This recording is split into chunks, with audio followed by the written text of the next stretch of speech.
Thank you for coming back. I know that I'd like to be able to get into the reasonable accommodation, but there are so many things that need to be discussed. So I'm going to try to stay on point with reasonable accommodation, but there are a number of different things that intertwine with that. They tie in. When it comes to threats, harassment, hostile work environment, coercion, the intimidation, retaliatory behavior from management, alienation, disparate treatment.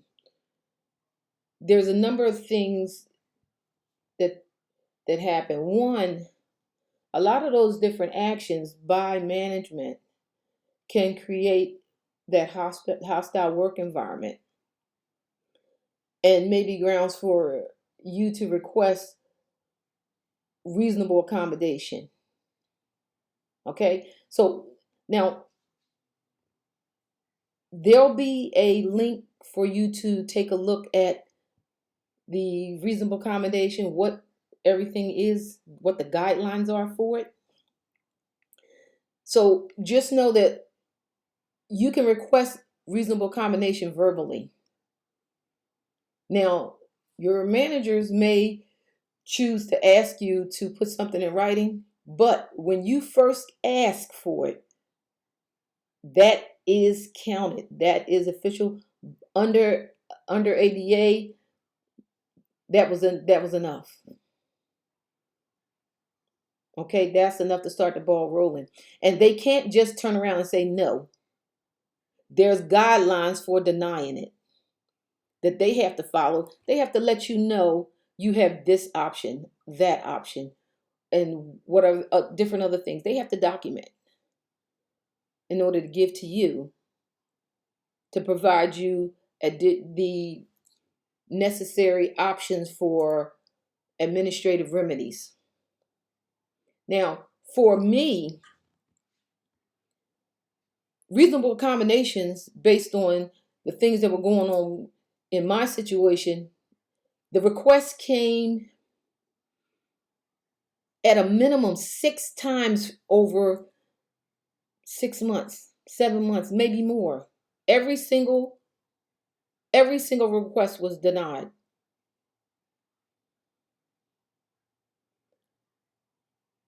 The things that were happening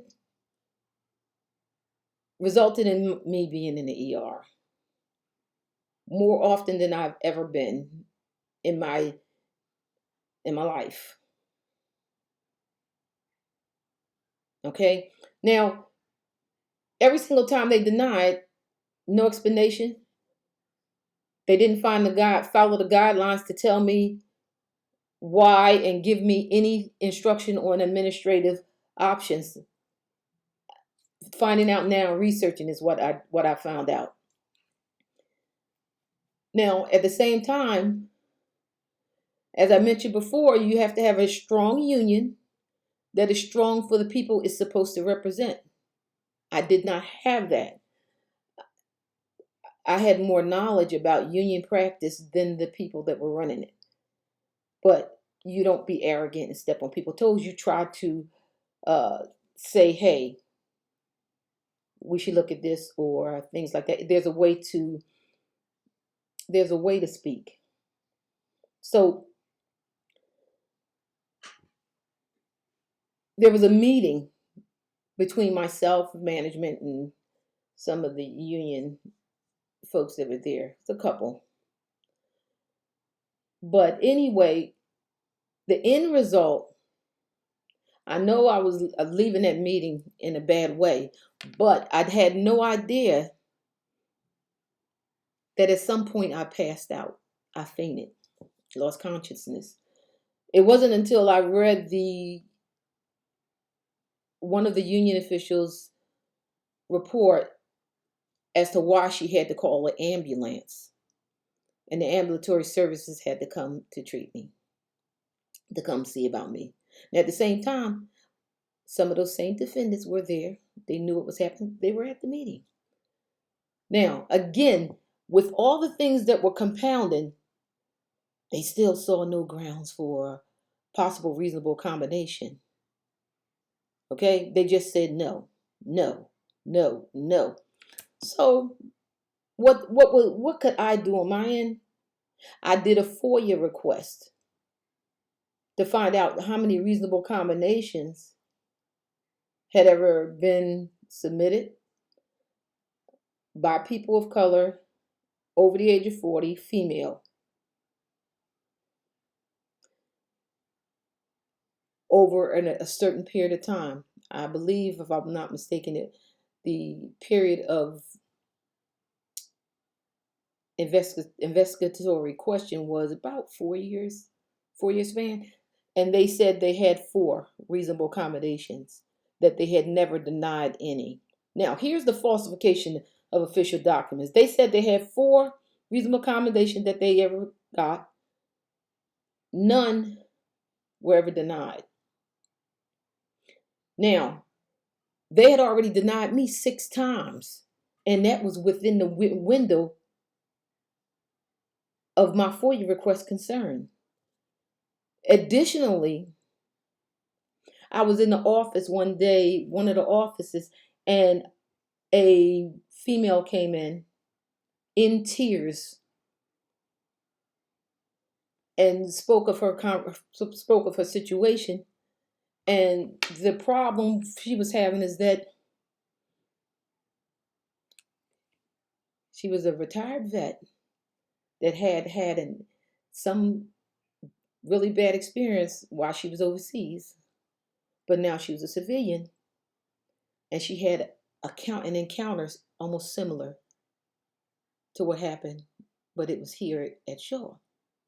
And she kept asking for reasonable accommodation, and they denied her. And she was in tears because she did not know what to do, what she could do. But nonetheless, what I'm saying is that's another one that should have been documented on there, but it wasn't. Now, part of the window of different things that I spoke about with regards to reasonable accommodation, I mentioned the disparate treatment. I'm a black female over the age of 40, African American female over the age of 40, the only civilian working in that fuels management flight. Now, this first line supervisor, the defendant, had only been there a few months, but because of what their goal was and the complicit behavior that was going on to support her goal, disparate treatment was okay for everybody. So where you had a building predominantly full of anything other than people like me, I was the only one all of a sudden that was held to a higher standard. And I produced the documents to prove it, but yet and still, they said something else. And I'll give you a prime example. Some of what I read through the first line supervisor's quoted statement with regards to me being able to do my job. She said I was busting suspenses, that I couldn't get it done. I produced emails ad nauseum where I had in the subject line 4th request, 5th request from other members of fuels management flight. And it was so many people. At any given time, it was at least 6 people on my list that I was sending out, and I always CC'd management. And then when we had our flight meetings, management I always spoke up and said that, listen, the only way I can get my job done is because I need the information that comes from you all. It's impossible to do my job if I don't have that particular content that's needed from you all, that you supply. But yet and still, I was the only one held to the standard. And then I was the only one that was reprimanded in some form. Okay. So what happens is, there goes my friend FOIA again. I did a FOIA request for fuels management flight, the flight that I'm in, and I stated a certain length of years, the number of employees that received that exact same adverse action that I did, based on the exact same thing that they were saying I was doing. Once the FOIA request was satisfied and answered, the FOIA request came back saying there was 0 people that were ever was given any type of adverse action, as opposed to just me, the African American female over 40. But yet and still they were justifying, hey, there's no disparate treatment. So with reasonable accommodation, it's important that you take a look at the link so that you can know exactly what is required of you, of them, because it's not as easy as they purport that they can just deny you reasonable accommodation. They have to take a look. Even with supplying my information, my letter from my mental health physician as to the impact it was having, it was still ignored. Now, what I should mention is most important is that I have a copy of an email from between 2 of the defendants, that first line supervisor and another person in HR, specifically stating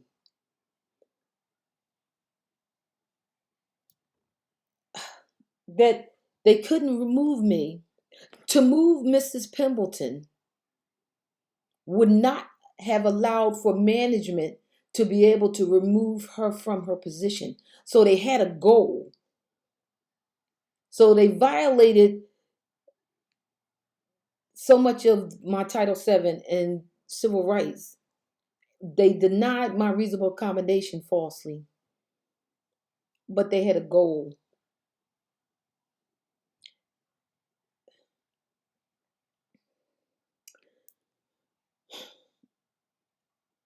Workplace harassment, threats, coercion, intimidation, alienation,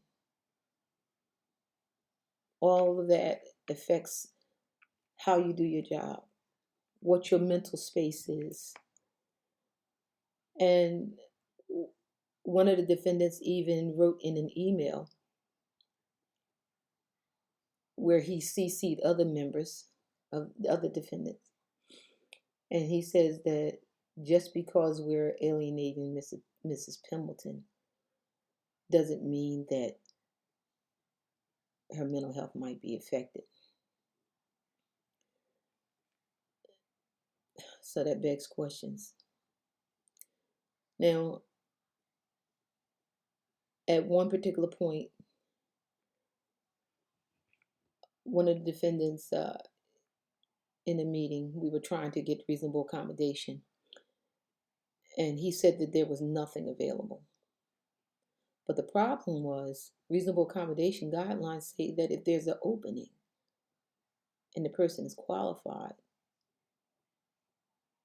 you don't have to give them that particular upgrade raise, but you can put them in that position. And they still have to compete for the position if once it gets open. So they didn't think I knew about it. But the problem was, the person that was with me, she says, well, what are you saying? There's a position open in the brand new squadron, right? So Mrs. Pemberton, I say to them, I say, I've already spoken with the leadership. They have my resume. They have my certificates, they have my training, have everything.